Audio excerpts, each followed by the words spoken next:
Hello there everybody, Sabananai2 aka Nightmare, and welcome back to Rose Guns Day Season 3. Now, where do I even begin?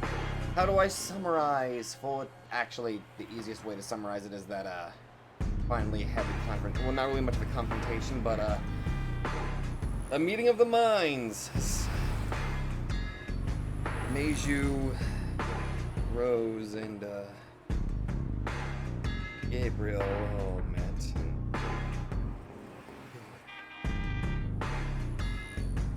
I have a very sneaking suspicion, though, concerning Meishu. How Gabriel immediately assumed that Stella was Meishu.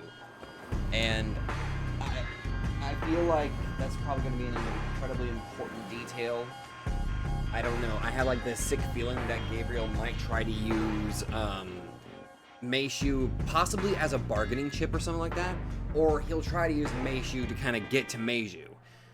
Or leave. Fuck, you know what I mean. I don't know. I mean, obviously I don't trust this Kameda-looking dude, but... ugh. Now, if he had himself a psycho form,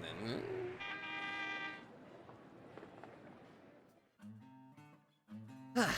hello? Is that you, Yuki-chan? I know you went out of your way to come see me yesterday, and I'm really sorry. I had some urgent work come up. Still, thanks to that, my cockroach extermination job is over and done with. Dang, that really was a tough one.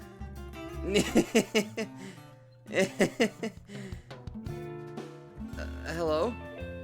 Yuki-chan? When the rose dies. That's extremely concerning.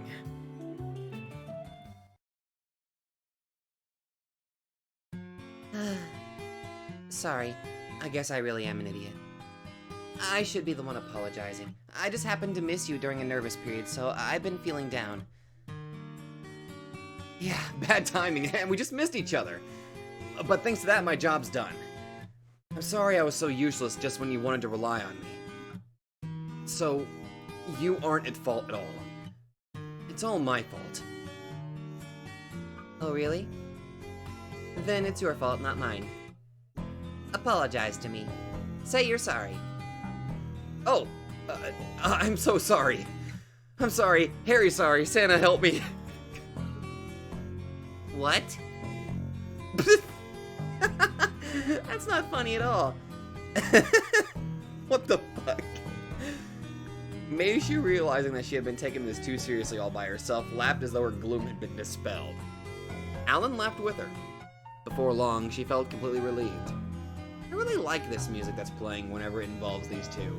There's something like, it gives me like a bit of a feeling of, like, it's 99% just calm enjoyment, and then there's that 1% of just, it's waiting to build up and destroy all this happiness that I've got right now.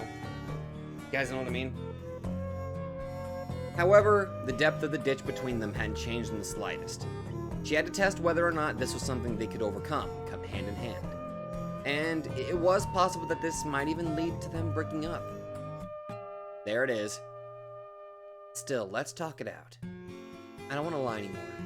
I'll tell Alan that I'm one of those Chinese people who, according to him, they'll never be able to form a mutual understanding with.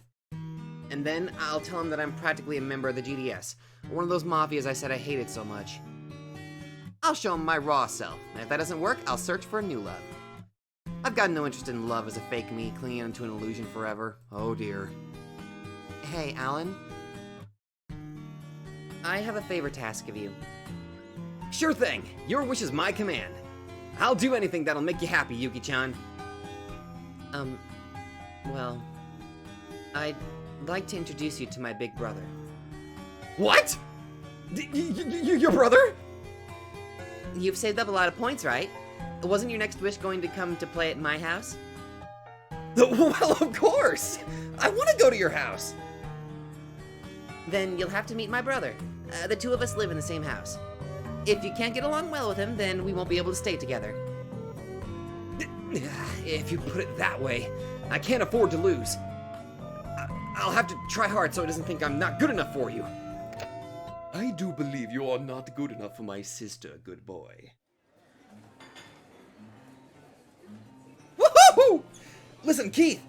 I finally been invited over to Yuki-chan's house! What? Are you still doing that? I don't really get it, but congrats. She said she wants to introduce me to her big brother soon, so I gotta meet him. What does it mean, suddenly getting closer like this? Does this mean I'm gonna become friends with her family? Woohoo! So stupid, getting all smug because of a woman. At least, I used to think that way. Come to think of it, there's no way to get more kids unless couples like that give birth. You say, but it's too soon! Big brother! We gotta start with a platonic relationship first! Alan was ecstatic and off in his own little world.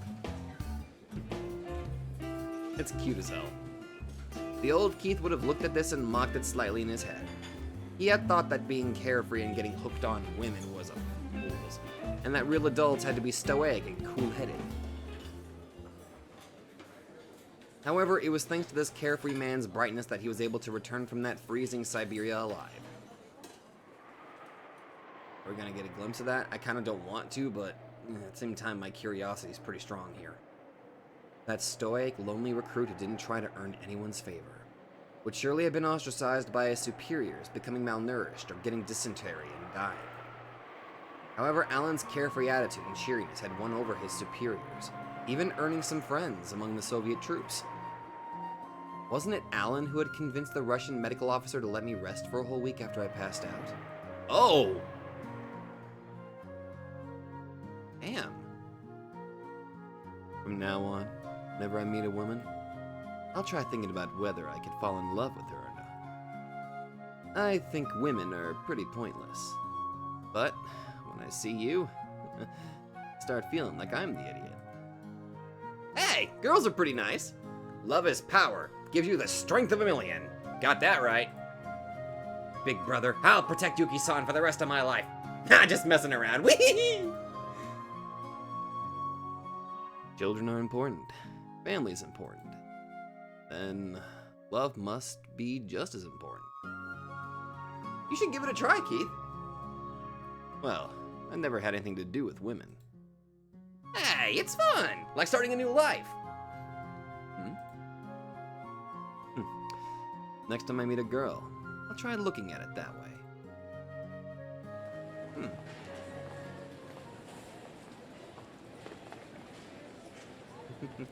So you're jealous, thinking your partner might be stolen away by a girl.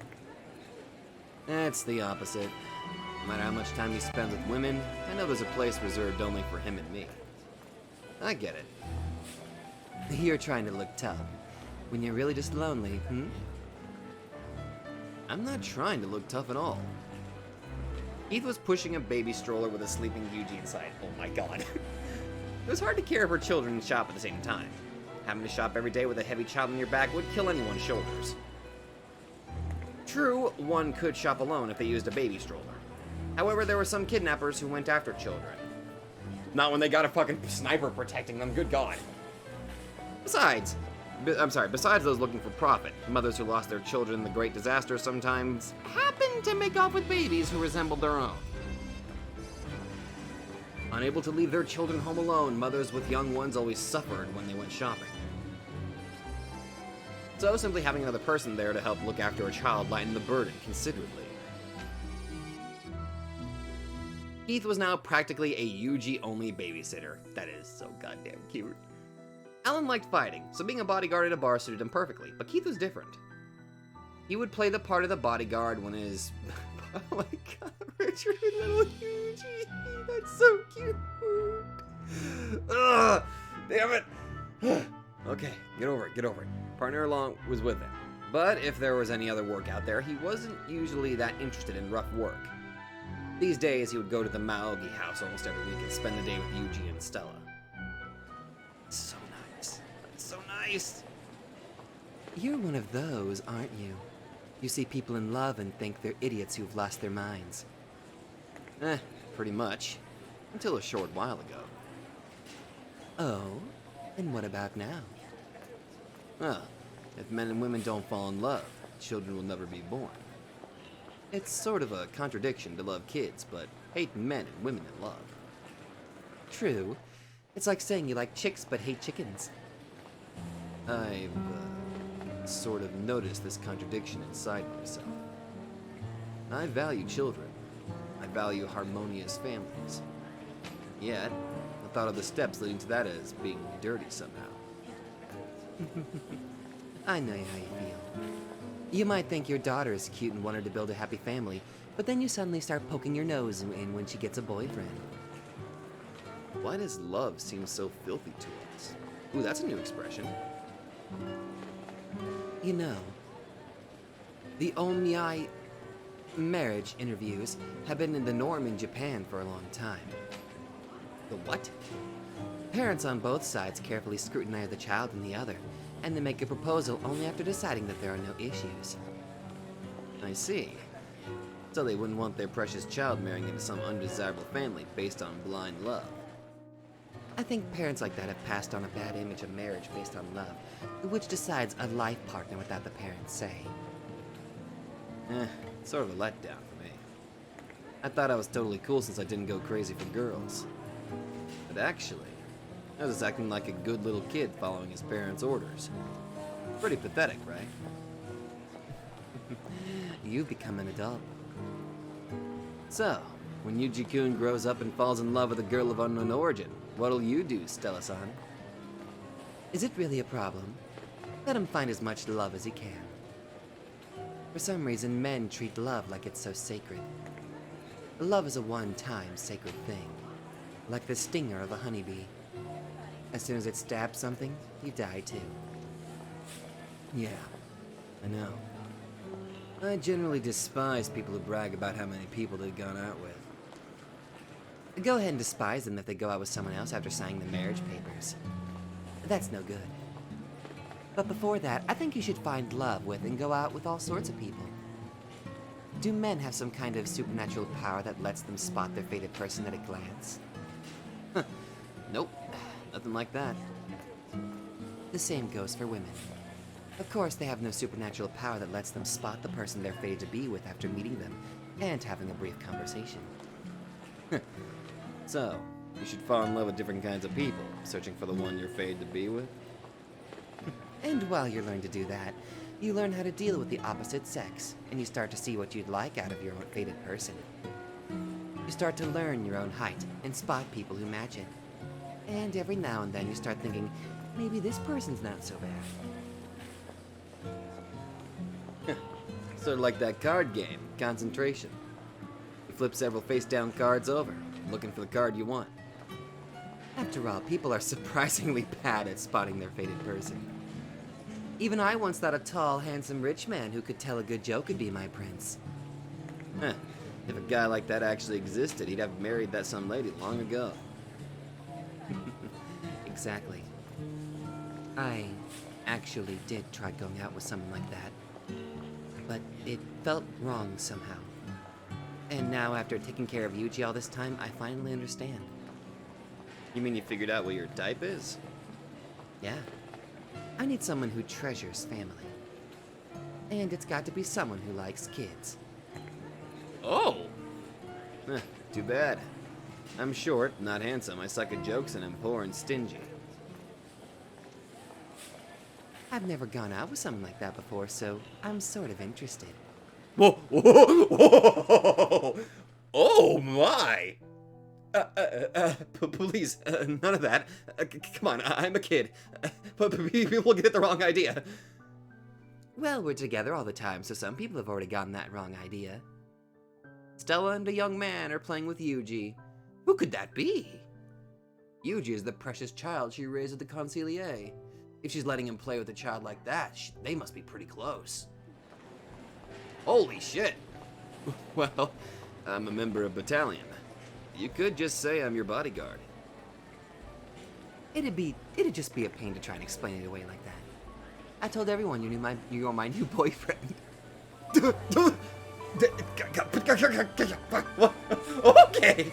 Okay, sure, fine, why not? Let's do it. Is it really okay for a lady of the evening to announce that she has a boyfriend? I've retired after all, so nothing wrong with loving out in the open now. Hold on a sec. I'm pretty sure I have the right to choose too. My, you're a cheeky little boy. Don't you realize how hard it was to make a reservation with me? Wait! Yuji-kun's watching. Stop it! Oh, Yuji, did you wake up? Stella lifted Yuji out of the stroller. Maybe he was still half asleep since his eyes were drowsy. Yuji, do you like Big Brother Keith? I like him! As he answered, he yawned. Stella smiled and hugged him. I like him too, right? I get the feeling I can always be myself when I'm talking to you. I feel like I talk to you naturally, like family instead of a man-woman relationship. Well, I come from a big family. I guess that just sort of shows. I don't know, but I never feel worn out with you. Well, guess that's important. Do you get worn out around me?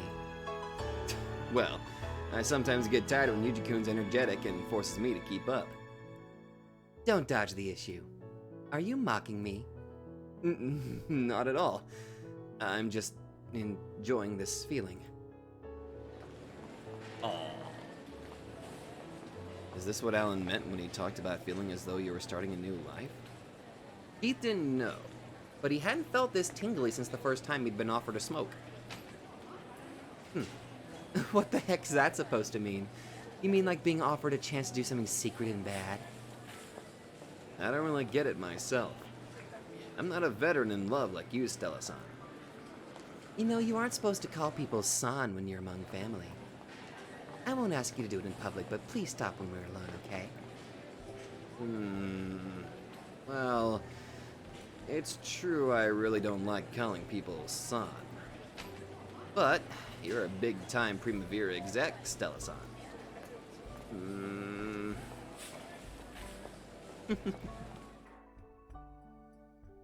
I'm so uncool. Just like a kid.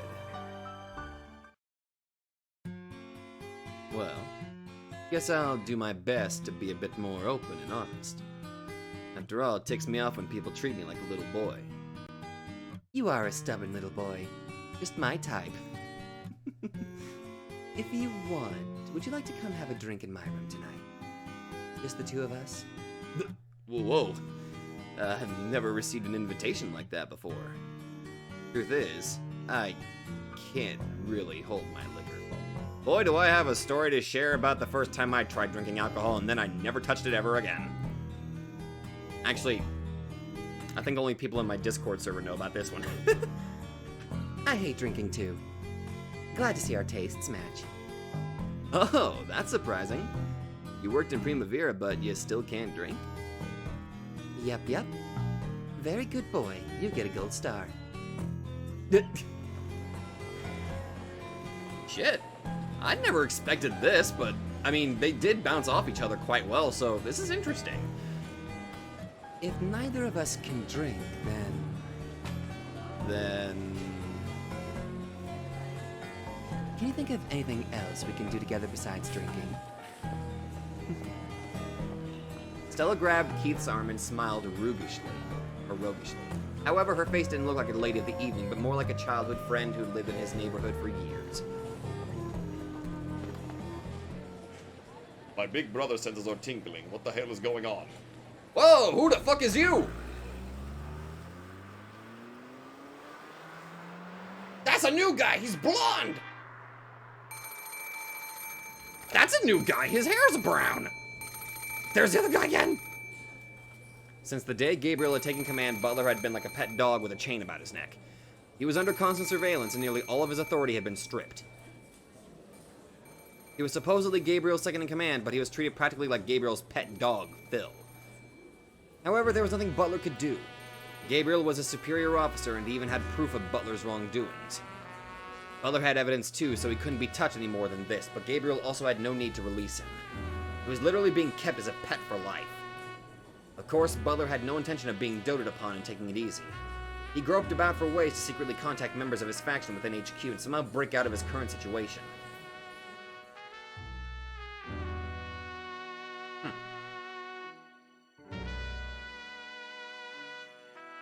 His observers came as far as the entrance to the bathroom.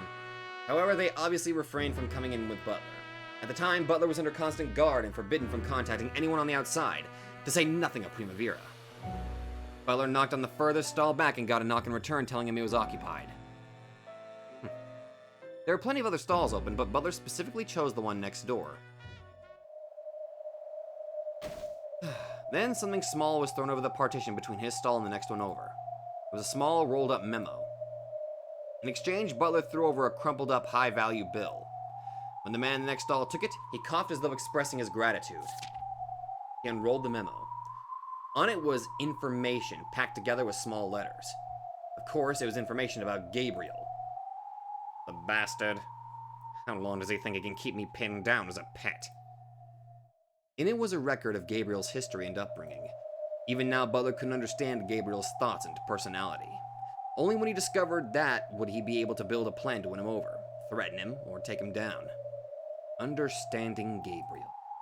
Butler thought that this would be the most direct route to defeating him. I don't know, if you did attempt to understand him, I have like this sick feeling that you might come away with like some possibly negative side effects. I don't know, I'm kind of getting like that sort of feeling from this guy. Just like if you learn one thing about him, then you realize, oh shit, this guy's really fucked in the head. There were no new discoveries to be found in his history. Gabriel Kubaraya. His father was Japanese, making him a Japanese American. He was an elite among elites, who had graduated from officers' school with superb grades. When war broke out between Japan and America, some Japanese Americans entered the army to prove their allegiance toward America. However, Gabriel had entered officers' school before that, walking an elite route that separated him from other people of Japanese descent. But that was probably thanks in large part to the fact that he'd taken strongly after his mother, and it was hard to spot his Japanese ancestry at a glance. I don't know, he looks quite anime as fuck. Also, he had received a high-quality education from his mother's distinguished family, so few people realized he was of mixed race until they heard his name. Only now do I realize that his name is basically a combination of two different... That's interesting. Even he was secretly investigated during the war by the OSS, the predecessor to the CIA, when he was suspected of participating in spy activities by officers of Japanese descent. However, this investigation proved that he was a model American military man who pledged absolute allegiance to the Stars and Stripes. At the time, Japanese Americans were being forced into concentration camps to prevent them from engaging in terror or spying. However, this made for suitable propaganda in Japan, who would accuse America of unscrupulous racial discrimination. Yep. Of course, this could also be used as a political card, given the importance America placed on civil liberties. For that reason, the military's public relations department wanted to find moving stories celebrating Japanese Americans who pledged allegiance to the Stars and Stripes. Taking full use of that momentum, Gabriel dashed up an elite path and managed to make the position of major while still young. I see. So he wasn't only an elite, but lucky too. Is this the protection of God? I guess that angelic name isn't just for show. By the way, Butler, who was also secretly investigated by the OSS at that time. He had been cleared of suspicion as being a spy, but since the term moving story could hardly apply to him, he never received this lucky tailwind. Still, I don't like it. Apparently those cold reptilian eyes he always looks at me with never shows to anyone else. At the very least, no matter who you ask, they say he has a warm, compassionate character, just like the angel he's named after. Though when he looks at me, at least, I see nothing but an extreme lack of compassion. I feel a madness from that angel, like he wouldn't mind killing villains no matter how gruesome it gets. True, you do meet crazy people like that now and then. But I can hardly imagine people like that rising to the rank of major. Upbringing, is it? If I don't find a hint there, I'm stuck. Butler had grasped his school record and family makeup and such long ago. However, this was the first information he had gotten on Gabriel's everyday activities, such as his upbringing and conduct. He continued to read. Before long, there was sweat forming on Butler's forehead. Not just one drop, a whole lot of it.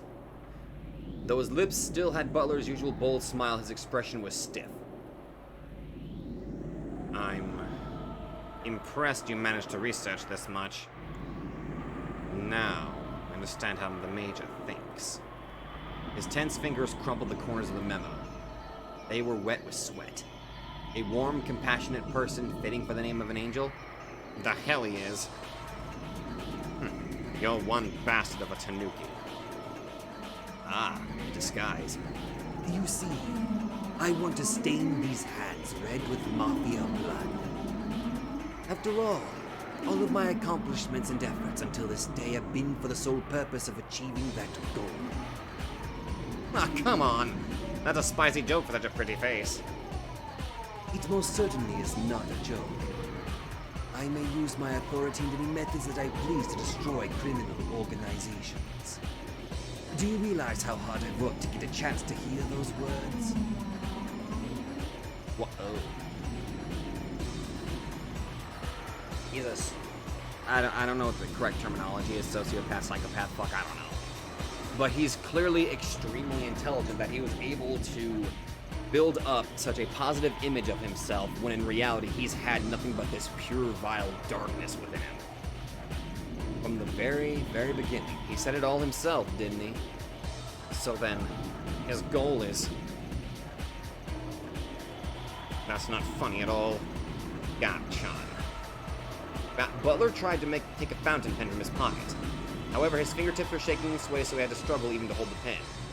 He scribbled over a single page in a notebook. The letters were incredibly shaky. Then he tore it out, rolled it up, and tossed it over the partition. Take that message to Madame Rose with all haste.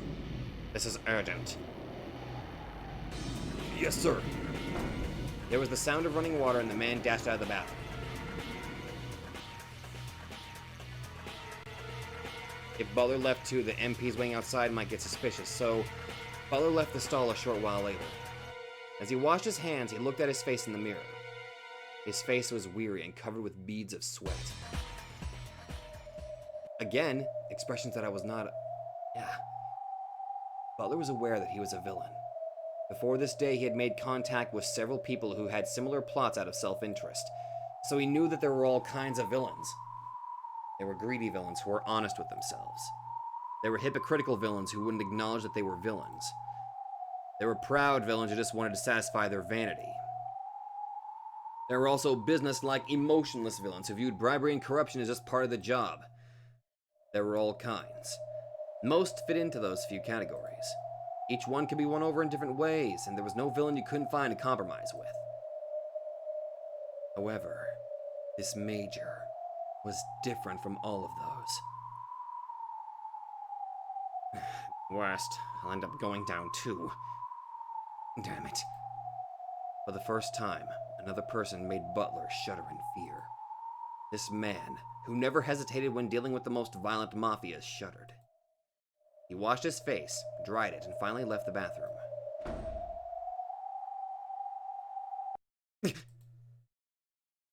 Hey there, Phil. If it isn't the Major. I never imagined the great angel would ever need to use the toilet. Although I'm sort of interested to find what plops out when an angel's straddling the toilet seat. I forgot to mention it, so I'll let it slide this time. But do not profane angels again. Behind Gabriel, the officer Butler had spoken with just now in the bathroom was being held by some MPs. Then they went through his pockets and took out the memo Butler had handed him. Fuck! Major, he had this on him. Let's see it. You don't mind, do you, Phil? Gabriel spread out the crumpled memo, then looked between it and Butler's face, lingering over every word. Now, that's odd.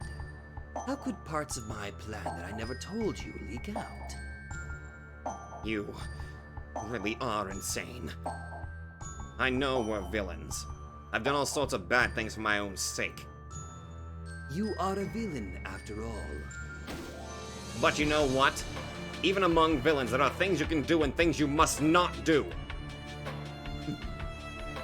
Well, I don't understand a bit of your definition of a villain.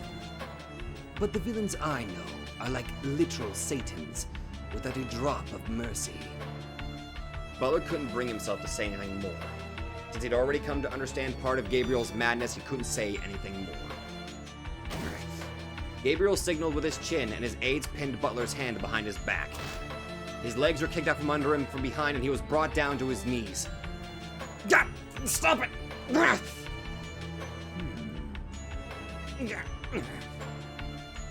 Bill, open your mouth. It's not a mouth splendid enough to display in your presence. When Gabriel shrugged, the men holding Butler twisted his arms even further. Fine, I'll do it! I'll open my mouth! That's what you wanted, right? This memo is truly proof of your corruption, your evil. I could destroy you with this single piece of paper. But I'll forgive you. I'll forgive your sin. Huh, well, thanks. All you need to do is swallow the sin that you spat from your body. I fucking knew that's what he was going to do. He rammed the rolled up memo into Butler's mouth. Though it was only a bit bigger than a large candy, it felt as though as big as a fist to Butler. It looked like he was starting to choke, but Gabriel continued to push it down his throat with a cold, merciless smile. That pain is the taste of your sin.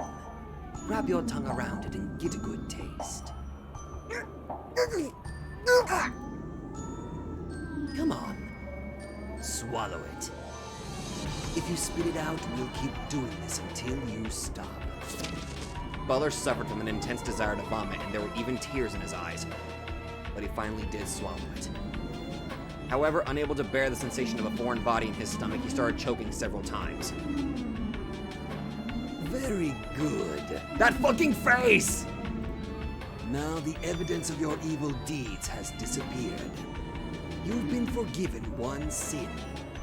He emphasized the word one, as if implying that there were other sins that still hadn't been forgiven.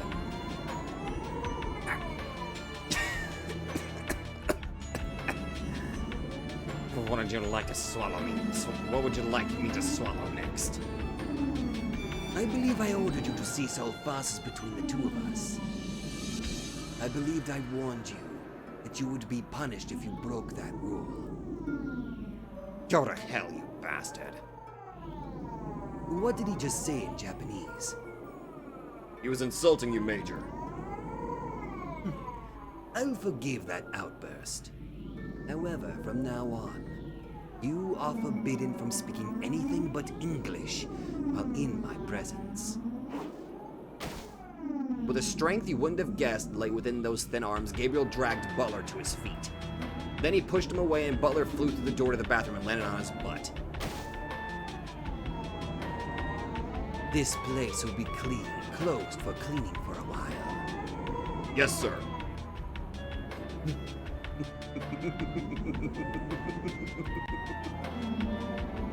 I've done my own sort of research on how to best to teach a lesson to a villain like you. Looking at the tests I've done so far, each one has been extremely effective.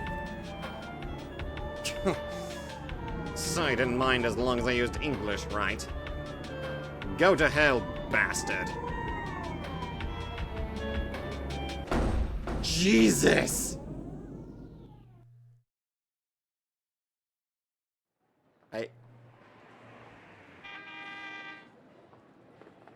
I wasn't ready for that. This guy is scarier than Kameda, it's official, dear God. With the establishment of a distribution association approved, Primavera execs ran about preparing and adjusting various matters. While working hard, they could feel a harvest season sort of progress in their steadily advancing plan. Here, Rose-san. Hey, your outfit! Thank you. Let's give it our all again today. So, you still have those clothes, even though they look pretty worn out. I won't throw them away, even if they're torn to pieces. And anyway, familiar clothes work best when things get tough. Fair enough. Though Madame Rose had been released from some of her work by her aide, Stella, she was still working hard. On the contrary, she was taking on various foreign affairs that required more vitality than anything before. While Primavera was in an aggressive posture, unwilling to succumb to any sort of violence, it was also essential that they make their devotion to their countrymen known. It was very important to meet with representatives of the people to conduct top-level diplomacy. On this Sunday, she once again attended a meeting of her countrymen among the city folk. It was rumored that universal suffrage would soon be made a reality. Rose had come because certain people who wanted one of their brethren entered into the race had come asking for support from her Association of Friendship Between Countrymen. If the Japanese, who were now a minority, wanted their opinions to be heard, they couldn't avoid participating in politics.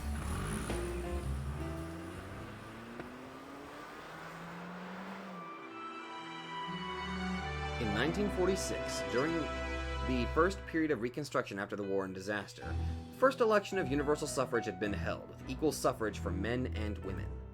However, in Tokyo's independent cities alone, this had been postponed as they were having trouble reaching an agreement. This was because the Chinese had taken issue when the Americans had rejected of the establishment of a communist party in their military districts. On the flip side, the Americans were unhappy because being Chinese would be a de facto requirement for voting in the Chinese-run districts.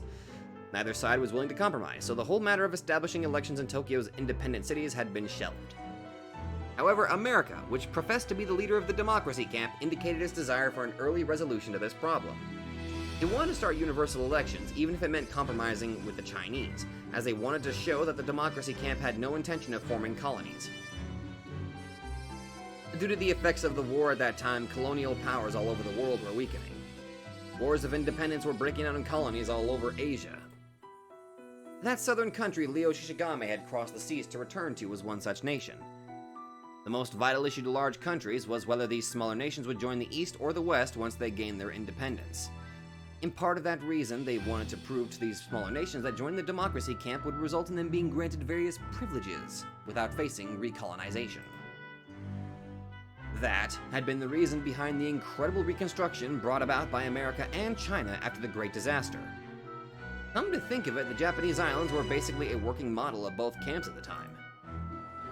For that reason, the Americans made large concessions to the Chinese. They indirectly approved the establishment of a communist party in American districts. The Chinese welcomed this and slightly relaxed the voting requirements in Chinese districts. And so the door was suddenly open to holding elections of universal suffrage in the Tokyo independent cities. The most optimistic predictions saw elections beginning shortly after New Year's. In these cities, which were practically in the possession of the Americans and Chinese, this might form a chance for the Japanese to take back their political rights. On the other hand, there was a chance that the will of the people would end up approving the formation of the de facto colonies in this area. In each district, each camp was supporting candidates favorable to their cause. Even in City 23, several wealthy pro-American Japanese people had started up political activity with the election in mind. Eventually, it would probably be narrowed down to a small group of the most popular who would gain immense support and start waging election campaigns. If they sat around and waited for the election, it was quite possible that someone would come to power who cared little for the rights of the Japanese. The Japanese, who were almost all poor, usually didn't have enough funds to run a campaign, and the few who did have enough economic clout were in bed with the occupying forces. Such people would never act in a way contrary to the military's wishes. At this rate, there was even a danger that the will of the countrymen would be banished from politics across Tokyo, not just in City 23. And Madame Rose, who had been working to strengthen their distribution foundation, this was the next major problem to be dealt with. You should run for an office yourself. Well, the first character in the Japanese word for politics can also mean worshipping the gods. Politics is fundamentally a religious rite. The hands of a person involved in religious rites must be absolutely clean. So, those of us in the world of the night must not step onto the stage of politics. Your hands are dirty, everyone else's hands must be covered with crap. You're kind, Wayne-kun. Thank you. There were some who wanted to nominate Madame Rose, but she declined. In exchange, she offered to back a person who could speak for her countrymen, lending her support. Though the negative image of her had grown since the soy sauce war, Rose's influence was still beyond measure. She was finally rising to the stage as a political fixer. Oh dear. Still, Rose-san, that's why I want you to be on your guard. Though our relationships with the GDS and the occupying forces have stabilized, you never know what might happen. Are you talking about shrinking my personal guard? I'm fine as long as I have you, Wayne-kun. I know full well how incredibly strong you are. Please restore the normal number of people to your guard. There's a lot of people right now who would be in trouble if you died. And also, don't forget that there's a lot of people who want you dead, too. Though their relationship with the GDS was still tense on the surface, they had established a hotline with Sun Shilong, removing any danger of a feud. Also, she had thought of dragging a crowd of thugs around with her all the time would scare the people. Since she was trying to get involved with politics, it was necessary for her to preserve her image as a queen to some degree. Though everyone knew she was an underworld boss, it wouldn't be good to let them see that every time they looked at her. For that reason, by Madame Rose's request, her guard had been halved when she was out on a foreign affairs work. Wayne opposed this, but after being lectured to by intellectuals like James Tomitaki, he reluctantly agreed. He had switched her smaller guard to contain only elites hardened by plenty of actual combat, all in all an effort to counter the reduced strength of her defenses.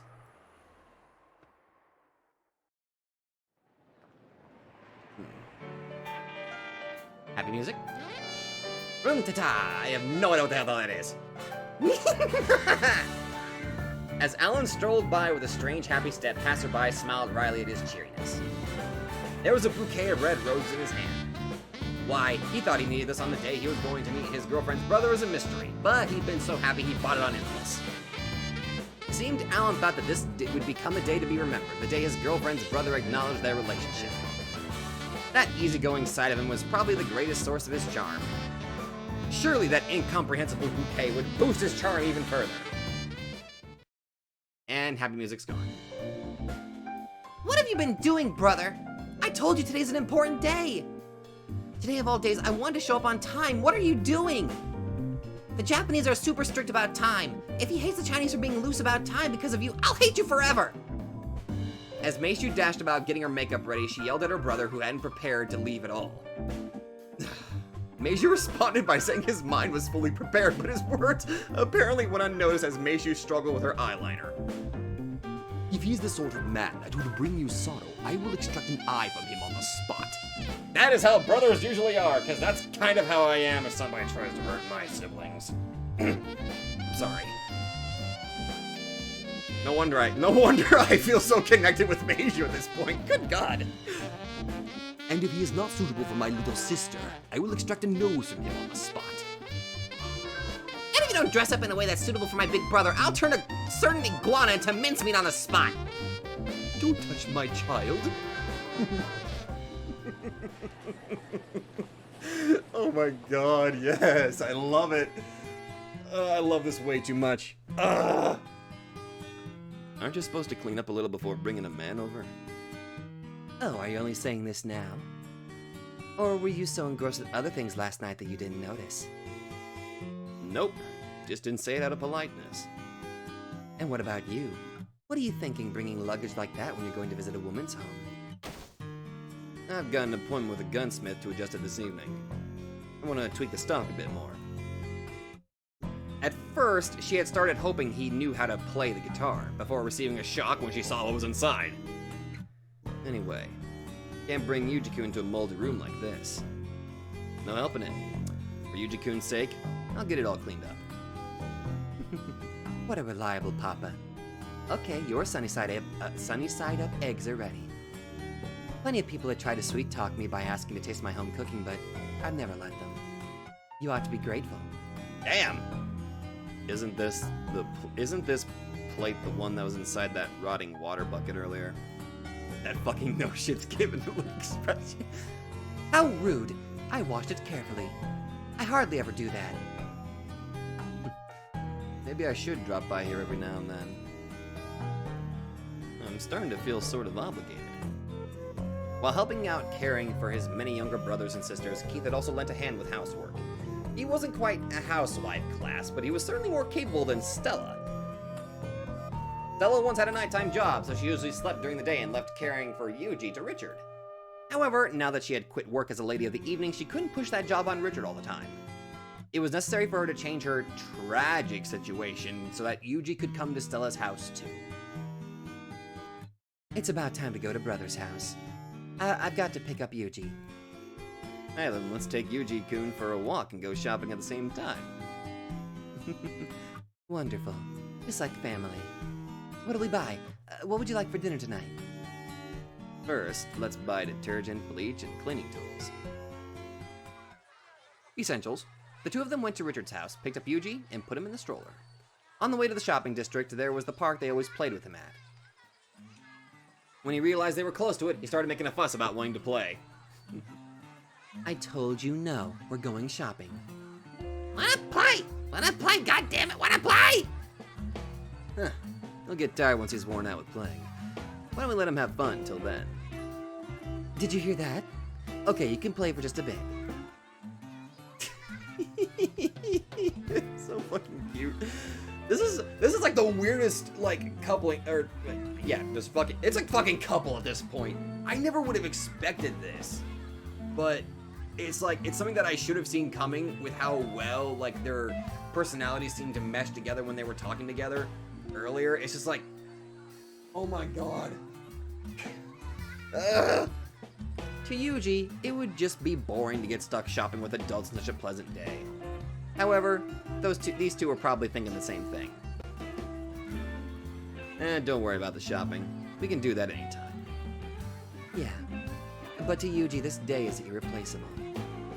In a kid's world, there are no meaningless days. Come to think of it, that's true for everyone. All those meaningless days only have meaning when you realize they'll never come again. I like the sound of that. By the way, what day of the month do you think it is? October 19th? Actually, it's August 3rd. Actually, wait, this video is going up on August 4th. Shit, we're in 3 different timelines right now. Or is it the 20th already? It's Sunday, October 23rd. If you want to treasure each and every day, you probably ought to know that much. Keith, you remind me of how my brother used to be. I thought that strangely methodical part of you was familiar, and now I know.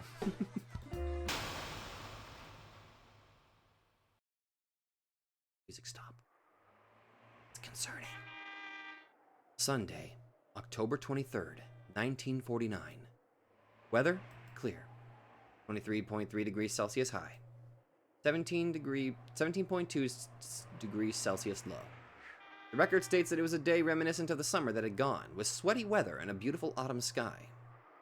Surely, none of them predicted that this day would drastically change the fates of them all. Oh, fuck. Just before 12 o'clock noon, Madame Rose arrived at the Boat Dig District Community Center at the heart of City 23. She was there to be a guest in the soon-to-start citizens' debate, as the president of the Association of Friendship Between Countrymen. Her greetings at her previous event had run long, so she had only barely made it in time. Those looking forward to her arrival welcomed her with cheers.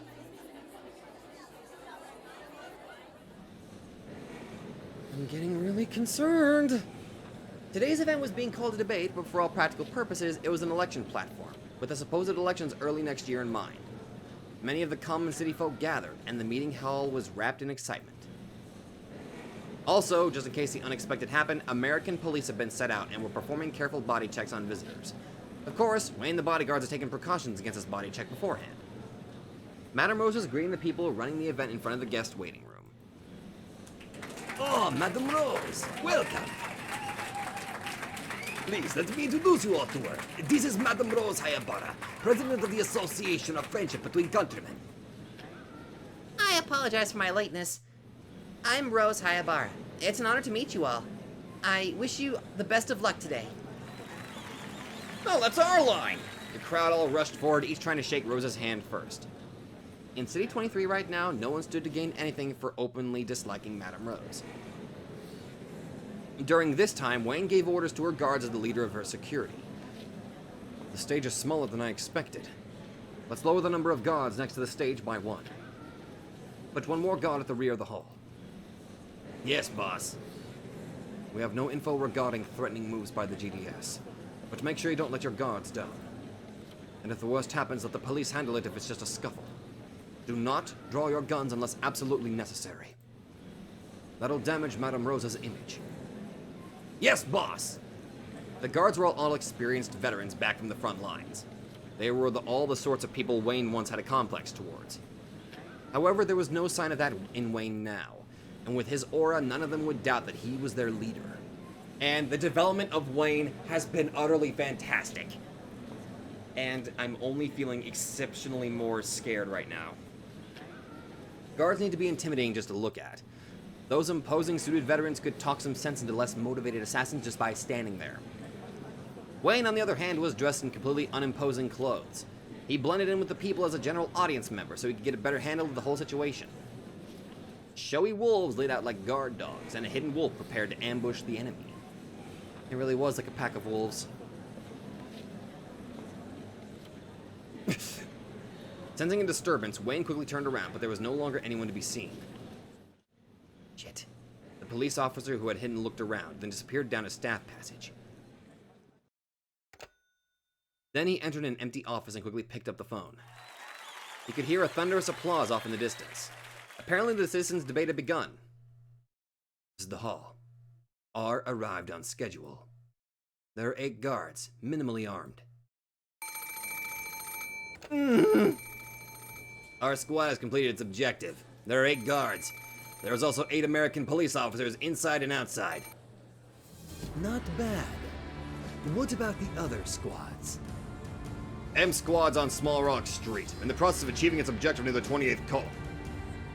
S Squad is already achieving its objective. No gods. Gabriel closed his eyes for a moment and looked up at the heavens as though waiting for a revelation. What the fuck is he doing? Then perhaps he heard some voice. He nodded with a faint smile and gave the order.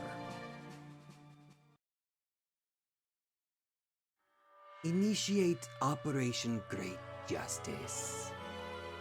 Operation start time is 12:07. Battle stipulations are as agreed upon. Massacre the targets. Your greatest priority is to see that no prisoners of war are taken. If necessary for the successful completion of the operation, you have permission to fire upon the general public as well. If you identify a possible obstacle, you have permission to eliminate them with a preemptive strike, even if they are an American policeman. Notify all squads the plan is underway. Bring justice to the Satans of the earth. Fuck!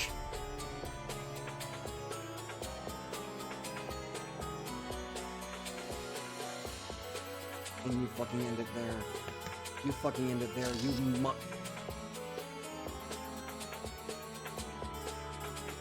No. This is bad. This is bad. This is bad. This is bad. Wait. S. R. M. Oh no. R for Rose. S for Stella. Oh no.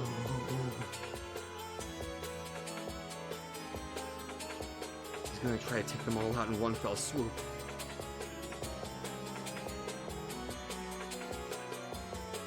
And where the hell's Butler right now? Okay, I'm not gonna lie, that fucking gave me some serious chills. Jesus! This is not good, this is bad, this is bad, this is extremely bad, this is very, very, very, very fucking bad.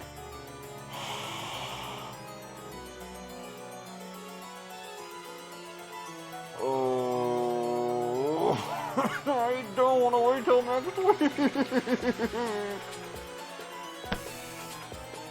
God damn it. I don't want to wait till next week, but I have no choice. Stop speeding up music. You're making this even more You're making me feel more anxious. You're making me shake the house by hitting my knees. Damn it, Rose. Damn it, Gabriel. Okay, yeah, this guy's... fuck, this guy is literally Kameda level. I'm not even gonna... Thank you all so much for watching. I need to go calm myself down. This music is not helping. Thank you all so much for watching. I'll see you guys next time. Fuck!